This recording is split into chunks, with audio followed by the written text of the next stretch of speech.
T20 world cup के लिए Pakistan cricket team के स्क्वाड की अनाउंसमेंट चीफ सेलेक्टर के लिए दर्द सर बन चुकी है। इन खिलाड़ियों को टीम में शामिल किया जाए, चीफ सेलेक्टर के लिए बड़ा सवाल खड़ा हो गया। एशिया कप में बैट्समैनों की नाकिस परफॉर्मेंस के बाद टीम में तब्दीलियों के हवाले से खासी बाज़गश्त सुनाई दे रही है। कई जानिब से ये आराब बुलंद की जा रही है कि तजुर्बाकार सीनियर बैट्समैन शुएब मलिक को टीम में वापस लाया जाए। इसी तरीके से खुशदिल शाह, आसिफ अली और इफ्तिखार अहमद को और फ़खर जमान को मुस्तकिल नाकिस परफॉर्मेंस की बुनियाद पर टीम से ड्रॉप करके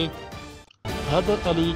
शान मसूद, सुहेब मकसूद और शुएब मलिक को स्क्वाड का हिस्सा बनाया जाए, जबकि बैकअप विकेटकीपर के तौर पर सरफराज अहमद की नाम भी इस वक्त गर्दिश कर रहा है। इस हवाले से चीफ सेलेक्टर ने ताहाल कोई मौक़िफ़ नहीं दिया, ताहम वाज़ेह रहे कि 15 सितंबर से पहले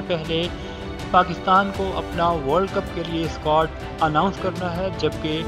20 सितंबर से शुरू होने वाली इंग्लैंड के खिलाफ T20 होम सीरीज़ के लिए भी स्क्वाड की अनाउंसमेंट करनी है। वाज़ेह रहे कि पाकिस्तान इस वक्त ICC से कट ऑफ डेट में इजाफे के लिए